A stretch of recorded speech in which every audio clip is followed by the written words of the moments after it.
all seen some kind of violence in our lifetime. Vietnam, the Gulf War, Rwandan genocide, war on terror. But there's one specific instance of violence that has occurred in every single one of our lifetimes, but no one really talks about it, and that is Yugoslav Wars. Yugoslav Wars took place between 1991 and 1999 in the Balkan region of Eastern Europe. Yugoslavia was a country that was composed of 5 different states: Serbia, Croatia, Bosnia and Herzegovina, Slovenia, and Macedonia. Each of these states featured a different language, culture, customs, religion, but were still forced together under one leadership. The Balkans have always been considered an unstable region, but the root of the modern instability began after World War II, which is when Josip Tito came to power.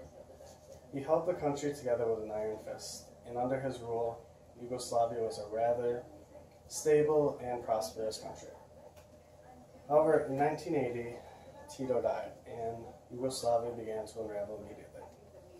By 1991, Croatia and Slovenia were on the brink of secession, and they declared that Yugoslav law had no place within their borders.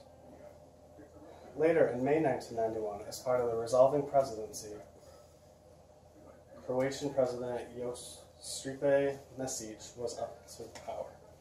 However, the Serbian government blocked him.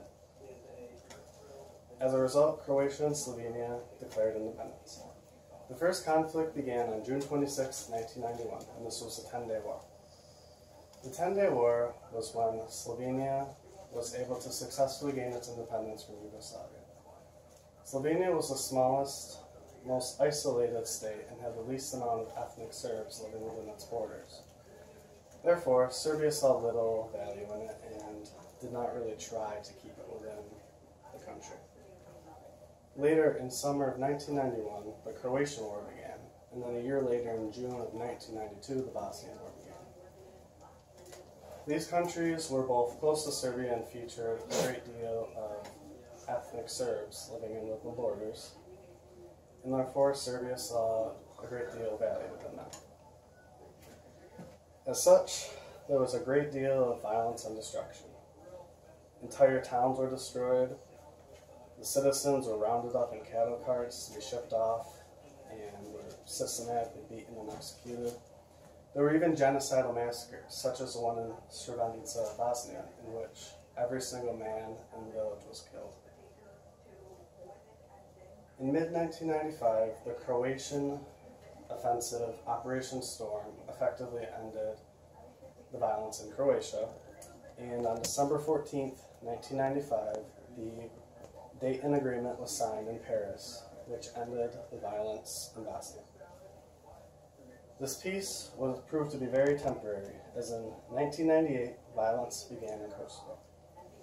Kosovo was, and to some still is, a region of Serbia. It's an especially tense region because it is located near Albania, and most of its citizens identify more as Albanian than Serbian.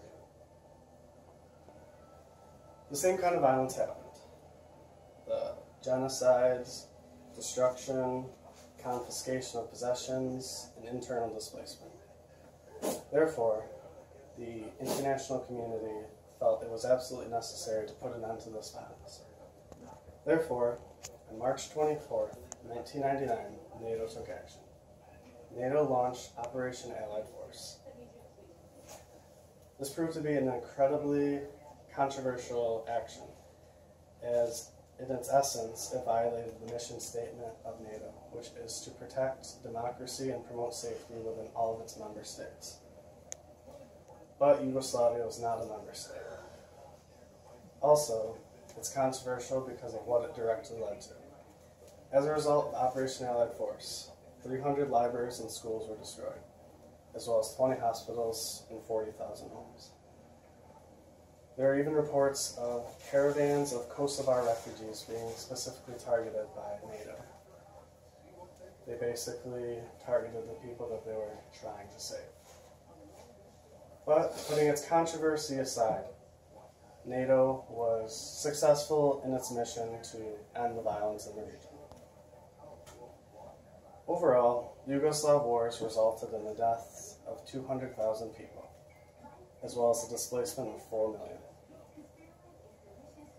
Violence continued in the region until 2001 with the secession of Macedonia. The local economies were completely destroyed, and 20 years later these countries are still rebuilding. They say history repeats itself. These conflicts occurred nearly 50 years after those of World War II. Violence, death, genocide. These words apply to both situations. As the years continue, we find ourselves in an increasingly advanced and global society, but we still face the same issues.